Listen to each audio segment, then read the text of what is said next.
Welcome to Harmonious Workplaces, a podcast about corporate culture, organizational change management, and workplace behavior.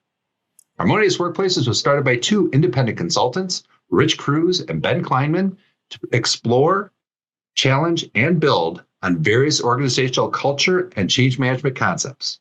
It's a blend of theory and practice based on their personal and professional experiences working with companies of all sizes across various industries. If you own a business, lead a team, want new ideas about the corporate environment, or just want to sit back and listen to two guys talking about how to make work more enjoyable, we invite you to relax and dive in with us to Harmonious Workplaces. Welcome to our very first podcast.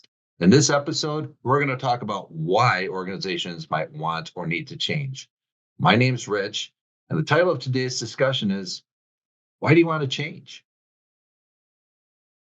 And my name is Ben, and Rich, that is a great question. So first off, maybe you could walk us through just a few models to help us frame the discussion, since it's a pretty big concept we're talking about here. Well, sure, absolutely. Thanks, Ben. So there are quite a few different change models out there, as change management professionals might attest, and ADKAR, which is arguably one of the most popular, and that comes from ProSci. Within that model, what we're going to talk about today really covers the awareness and the desire outcomes of change, right? So there's another model, which is the one that I kind of grew up with. I was introduced to it back in my MBA days, and that's Kotter's 8-step model. At that time, we talked about establishing a sense of urgency and developing a vision. And then there's this trans-theoretical model. That's otherwise known as the stages of change model. And I think you're more familiar with that one than I am, Ben. And in that one, a little bit, yeah. Yeah, this is contemplation and preparation stages. Right. And I think they all kind of use different words but speak to the same concepts. And so maybe before we dig into which specific words or all of that, they're kind of getting at this notion of centering around there needs to be some reason for a change, right? And whether it's awareness that you need to change or desire to change, or in Kotter you have this I guess urgency around developing a vision and things like that. Right. Maybe we could step back and you could just run us through what's ADKAR, who's Kotter, why do we care about his 8-step model, that kind of thing. We can touch on the notion of the six stages, if that's helpful in the trans-theoretical model, just so that everyone's on the same page. Oh yeah, for sure. So certainly Google will help you. If you look up ADKAR, ADKAR, right, and that's an acronym for awareness, desire, knowledge, ability, and reinforcement. So those are kind of these different outcomes for change to be successful, right? And the model was it's been around for a while. It's been about 20 something years now. And Jeff Hyatt, after studying the change patterns of more than 700 organizations, came up with this, right? John Kotter, who I think leading change was 1996. Don't quote me on that, but again, Google it. It's been a while, yeah. Yeah, it's been a while, right? So 8 steps for leading change include creating a sense of urgency, building a guiding coalition, forming a strategic vision, enlisting a volunteer army, enabling action by removing barriers, generate short-term wins, sustain acceleration, and institute change. And we're not going to go through all of those. We're just going to go through that much today about that, the whole reasons why change is necessary. And Rich, just to round it out, another model that people might want to think about, or maybe they've already heard of, is the trans-theoretical model or stages of change model. And that uses different terms, but has similar concepts. So you have this idea of pre-contemplation, contemplation, preparation, action, maintenance, and termination. So it's essentially a circle. But the idea is very similar to these other models we're talking about. Essentially, you're trying to get into a space where you're figuring out or you're recognizing that something needs to change and you're figuring out why you need to make that change as a person, as an organization, whatever that is. Sure. So let's dig in. Yep. Well, so why do organizations need to change? Well, Harvard Business School shares that some causes for organizational change include things like new leadership, shifts in team or work group structure, implementation of new technology, which is probably where most of my, just because of my Marcom background, that's probably where most of it's actually come down on me. And then the adoption of new business models, which could come from mergers and acquisitions, or changing because of pestle, right? Because of all the political, economical, yada yada yada, all those things, right? Those external forces. Right. It makes me think of probably something that you studied in your MBA program, this notion of SWOT analysis. Oh yeah. Strengths, weaknesses, all that, and then you have 5 forces that Porter kind of codified and made legendary. These things about where different influences come from and what might force you to change. You and I were bantering a little bit before the show and thinking about, well, now after COVID, you had this massive shift to remote work, and now there's some return to office. And is that full return? Is that partial return? We've had markets just continuing to evolve, and it seems like they just evolve faster and faster. Your competitors are always leapfrogging you, and new people coming into the market, that sort of thing, new customers coming on board. Their customers' preferences are always changing. I work a lot in healthcare.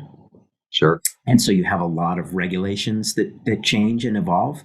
And I could see that similar in the financial industry as well. I don't do as much work there, but I could see that being pretty heavily regulated. Insurance, pretty heavily regulated. So if something changes in a reg, you have to adopt pretty quickly, or you go out of business, or you could lose a certain segment. We've talked about a lot of that, societal changes, technology changes you were just touching on. So lots of potential reasons why. Absolutely. Yep. And not to mention, when downsizing happens and all that, and people need to take on more work because there's not enough, humans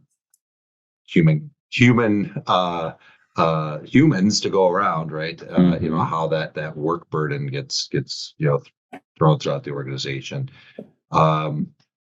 You've got your early adopters, you've got your sources of resistance, and you got to be able to manage that all the way through. And that there's all kinds of reasons why we have to change. And the unfortunate part is that people do not like change. By and large, right? So people often get very comfortable. That's true. That's very true. Right. So do organizations. It's very easy, especially as you get into larger sizes, to just keep status quo. Well, change is very expensive for an organization. Absolutely. The bigger you get, the more expensive that can be. Yep. And one of the things. Oh, go ahead. I was just going to say, in my experience, some places get very, where they feel like they've developed a system, like they've systematized the business, and they've been kind of, it's become enculturated enough where they feel like this is where it is, and this is the way it's going to be, and that's a great place to be, except when it's not. When you have to change, when one of these things happens that requires you to change, it's hard to let go, of what needs to be let go of. Yeah, absolutely. That gets really challenging. Sure. I think there's so much in there that we could probably dive into an episode just on change resistance, or why companies might resist change, or why people might resist change within a company. I mean, that's a lot. Just thinking about today's topic, though, in terms of why change. Yeah, bring me back. You mentioned Harvard. Yeah, you mentioned Harvard, right? So of course, all things sourced from Harvard Business Review, right? And so there's an article from almost 24 years ago now that 2 professors there wrote, called "Cracking the Code of Change," and maybe it's helpful just to help us organize our thoughts a little bit about why change, because, we were talking about different models and essentially being prepared for change, thinking about why you want to change, that contemplation, that bit, kind of creating a sense of, oh yeah, something needs to be different for whatever Right. reason. For whatever reason. Right. Yeah. So this article from HBR, Cracking the Code of Change, May, June issue from 2000. So plenty of time to have kind of percolated. And I'm sure there's all kinds of things we can pick apart in it, and pros, cons, argues for, argues against, that kind of thing. Right. But the guys that wrote it, these two guys, kind of had two perspectives of why a business might change, why a company might want to change. Sure. And they were looking at essentially economic value, which they called Theory E, focusing on the shareholders and looking at basically juicing the financial return on that company. Economic incentives for people to work. Essentially, you're working the horses harder and faster. You've got layoffs. You're maybe restructuring or things like that. Yep. Boosting shareholder value through that kind of economic lens. Sure. Their other theory, essentially Theory O, was organizational capability. And in some ways, that's sort of a softer approach, but they were focused on developing corporate culture and human capability through individual and organizational learning. And so that made me think a little bit in terms of maybe your background speaks more to that IO psych perspective and the organizational view of things. You had some really interesting thoughts when we were talking about this the other day around economic value, organizational capability, and maybe we could dig into that a little bit in terms of kind of where HR sits amidst all of that, since they can be such facilitators of either. Right. Yeah. Well, so when we look at industrial and organizational psychology, right, Theory E kind of speaks to that more industrial part where it's about the task performance and the hard outcomes, right, of what labor actually does, right, and arguably that is what, from a business perspective, that is what business owners and executives really kind of look at, right? So I mean, you and I were talking about this, and it really comes down to what's this reason for change? It's largely about profit, right? How do we increase revenue and decrease costs, right? So there's this whole industrial part of the psychology of work. But then there's this O part, which is, again, this softer approach. And it's really, I mean, we say softer, but I mean, it's really about group dynamics, motivations, how does the organization work together to achieve those goals, right? Those objectives. So we're still looking at, how do we increase revenue and decrease costs, or, from a nonprofit perspective, how do we generate revenue funds, whatever that income is, right? And still be able to operate with without going into a deficit, So, but for a lot of IOs, myself included, we're really interested in that O part, right? Of how do we get people to engage and adopt the change, and to have that organizational commitment that moves us forward, right? But that in itself takes some culture change, in a lot of ways. So just trying to move people towards some motivation to do stuff could be a whole change process in itself. Yeah. One thing we toss around this term as consultants in the world of business people at companies, whoever, this idea of soft skills versus hard skills. And I wonder if that is, I don't know where that came from. That'd be an interesting thing to look up sometime. But I wonder if that somewhat devalues the soft skills, if you will, by making them seem either less important or less meaningful from a change perspective, from an outcomes perspective. And I certainly don't want to do that. Right. And in Right. some ways, as you were talking, it just made me think, when you focus just on the economic only, and it's something more top down, like we're laying off people, or we're buying another company to boost our profits, or we're carving off part of our company to focus our efforts and just hive off a business that's losing money, whatever that might be. Those are very top down. Those are not very collaborative.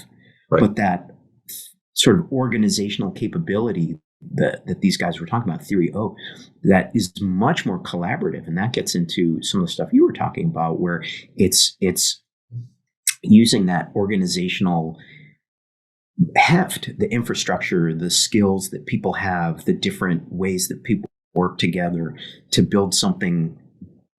And I don't want to say it's always from the ground up, as opposed to these top-down hiring, firing kind of divestiture type things, but it seems like it's a much more collaborative approach.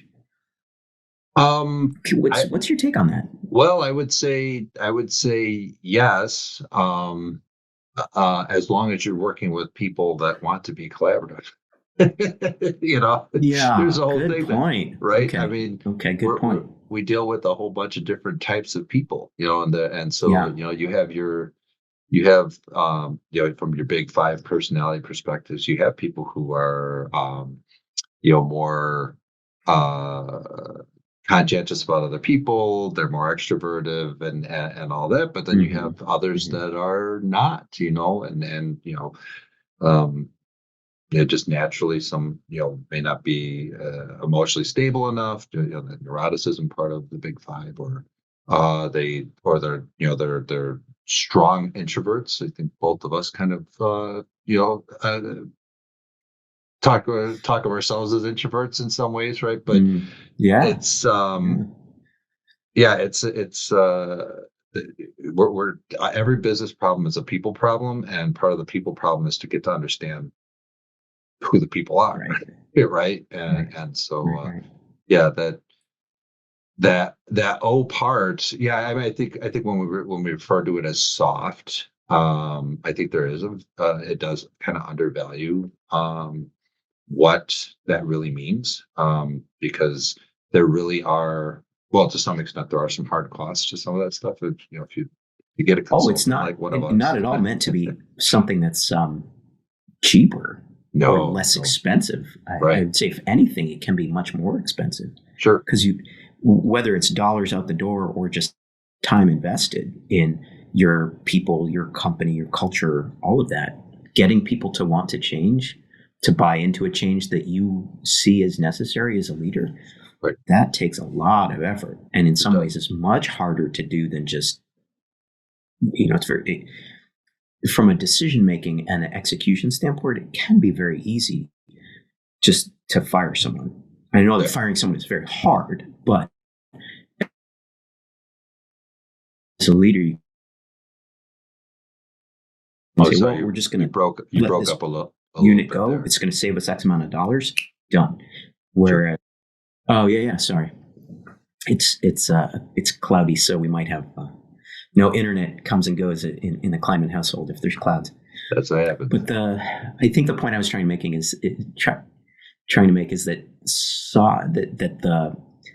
the more top down doesn't necessarily equate to something that's easier or cheaper, in the more sort of Theory O organizational capability does not necessarily equate to easier or cheaper. They both have costs. They both have financial costs, but also people costs and time and effort and energy costs as well. Right. But arguably, it's worth it. If we have this strong vision, this strong desire, this need for change, and it's well communicated. It's worth the effort and the expense to go through it. For sure. Well, there's certainly, if the why is important enough and clear enough, then that becomes a really motivating factor. Right. And that challenge of communicating that up and down and across an organization is a whole different question, but just making sure that that why is important enough and crisp enough, that can be 90% of your change effort right there. Right. Sure. Yeah. Well, talking about that why factor, kind of jumping down in our notes here a little bit, but the why is different for different people, right? So one of the things that you had mentioned as we were prepping for this is like the different personas that kind of want change. And can you give me some thoughts on that? I think you had talked about, we talked about, the leadership, and then we talked about some of those frontline workers and all that stuff. Yeah, absolutely. So, tying to some of the stuff we were just talking about, you might have a leader who, C-suite person, whomever, who sits pretty high and sees something happening in the industry, or sees something happening in society, or sees a market opportunity and wants to just grab that, seize that, take that on. Or they're looking at their chart of accounts and they're just seeing that money is bleeding out of the company, and they know they have to stop that or the company goes under, right? So a leader, someone at the top, might have this notion that change has to happen, and they might have a really strong reason why something has to change.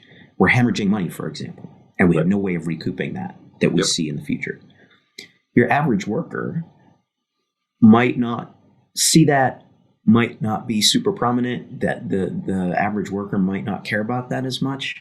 And that's not to say that the average worker is any less smart or any less informed. It's just that that person may have slightly different priorities, especially vis-a-vis work and where they fit into work, where work fits into their work-life balance. It may just be a completely different calculus for that person. Yeah, sure. And so an average worker, maybe a little bit more. Yeah, go ahead. I was just going to say, and they're as responsible to get to the outcomes, as anybody else in the organization, really, essentially. Yeah, but they don't really necessarily know that all the time. Absolutely, absolutely. Yeah. Right. Yeah. And so at the same time, the average CEO, if you will, might. The average CEO. I'm sorry. Well, I was just going to say, No. I think we're going in the same place. The average CEO might say, "Well, my why is that I need to increase costs, or reduce costs, or increase profits." Right. Reduce costs, increase profits. And your average worker might say, "Well, I need to increase my job stability, or I need to increase my overtime, or I need to reduce my frustration at the coffee machine not having the right kind of coffee pot every morning," right? So those are very different perspectives, right? And it's not to say one is right or wronger. It's just that these whys can be very different, and so that's something that makes change very interesting and very challenging. Yep, for sure.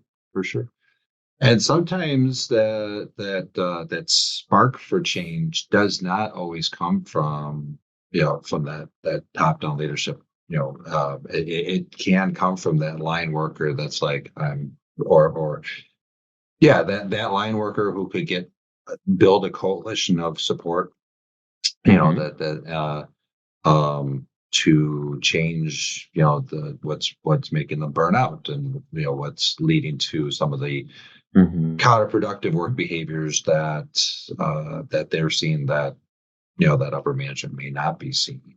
So we always talk about leaders being those executives, but you can have frontline leaders. I kind of reminded of that because I just went through this national was it NSLS, National Leadership Organization, and that's one of the things that they were talking about was that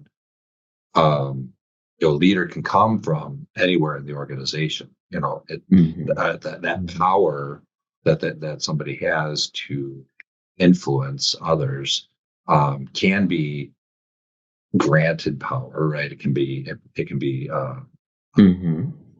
Power that's dead is actually formal, formal power, or but it can also be referent. It could also be, from somebody who, Mm-hmm. knows somebody or is socially connected, or that type of thing. Yeah, kind of acquired or accrued power. Right, Sure. I right. mean, I'm sure that was drummed into you as part of your MBA program as well. This idea Oh yeah, that yeah.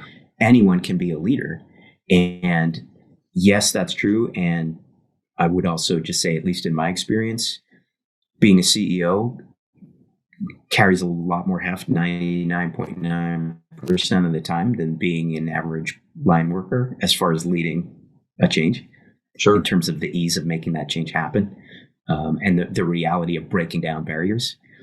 It's just, it's one of those things that you just have to acknowledge as you think about where change comes from.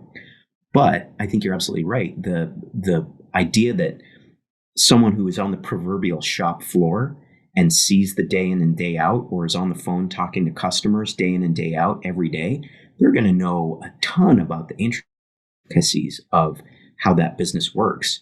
And they're going to have great ideas about how to make things better, or how to extend a product or extend a service or do something differently that someone who's very abstract from that will Sure. never think about, or not in a million years anyways. Yeah. And so then it becomes very important to figure out how you source those ideas and how you enable those people to become leaders or champions or effectors of that better process, better idea, better product, better service, whatever it is. Mm-hmm. Mm-hmm. Cool. Well, I think we're coming so up. many deep things here. This is, I know. Yeah, I was just thinking that too. We're probably way up on our time here. So I was step like, I'm back. looking at Yeah. the clock here, and I'm like, oh boy, we're we're right about there. Yeah. All right.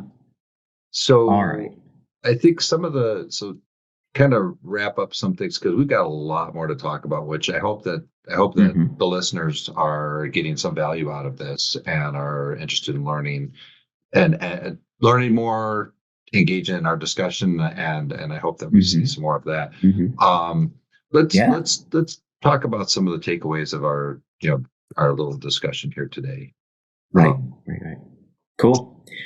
One of the things that I think has stood out is that there are, at least to me, lots of different change models, and each has some flavor of recognizing that early on you do need to understand what your why is. You have to identify that and clarify that and make it very clear. Why are you changing? Yep. For Yeah. sure. And then I think one of the things we didn't dig into too much, but we kind of danced and tiptoed around it, is that essentially you can have lots of reasons for change internally, externally. And in my simple brain, it usually boils down to making more profit so that you can do more things. If you're a nonprofit, you can provide more services or deliver more goods of whatever kind you deliver. If you're a for-profit, it means you can do more things for the customers you serve. But it's essentially all about making more profit. And you do that either by increasing your revenue or decreasing your costs. Yep. And all else falls into that, why are we doing this? Why do any of these things exist? It's to provide value for somebody else, but it's also to provide value for the organization itself, and help help the people that are involved in that, so so some things to talk or to think about, as we leave is, I think we want our listeners to kind of frame the message around when they're thinking about change, right? The why they're going to be changing, and what resonates with the top leadership, CEOs, anybody in the C-suite or business owners, doesn't always resonate with the average line worker. But at the same time, we, there are these commonalities that, to reach those overall strategic objectives, whether that's our own personal objectives or or the organization itself. We need to find that common ground, I think, to make change like lasting and a part of the culture of the organization. Right. Absolutely. Couldn't agree more. Cool. Couldn't agree more. Well, The thanks, messaging Ben. around the why has to be super, super crisp. Super crisp. Yeah. And thank you. This has been great. Yeah. Super likewise. fun. Cool. Well, we'll be bringing another episode in next week. That's our goal, right? Once a week or so. Again, I'm Rich, and that's Ben. I'm Ben. There you Thanks go. For listening. Thanks for listening to Harmonious Workplaces, and we'll see you in the next episode. Thanks for listening to Harmonious Workplaces, a podcast about corporate culture, organizational change management, and workplace behavior. You can find Harmonious Workplaces on LinkedIn, Facebook, and Twitter. Rich Cruz is a certified management consultant. Rich serves as an advisor and a consultant to business owners and C-suite executives, helping organizations improve performance, develop self-efficacy among workers, foster organizational commitment through employee engagement, create better communication strategies, and lead change. Rich has an MS in IO Psychology from Purdue, an MBA from Capella, and his undergrad from UChicago with a SHRM-CP certification, as well as a certification in organizational development and change leadership. And Ben is a management consultant based in Chicago, helping Fortune 500 clients in their healthcare sector design and execute change management initiatives. Ben likes to keep things simple and is known for translating complex technical details into easily understandable concepts. Ben has an MBA from Kellogg School of Management and enjoys spending time with his family, distance running, and watching old black and white movies. And we love any feedback on whatever channel you find us on. Please rate, like, and share our podcast with your network. And remember to add Harmonious Workplaces to your list of favorites to get notified about each new episode. To get in touch with Rich, please visit www.workbalanceconsulting.com. And to connect with Ben, find him on LinkedIn or visit harborsidestrategy.com.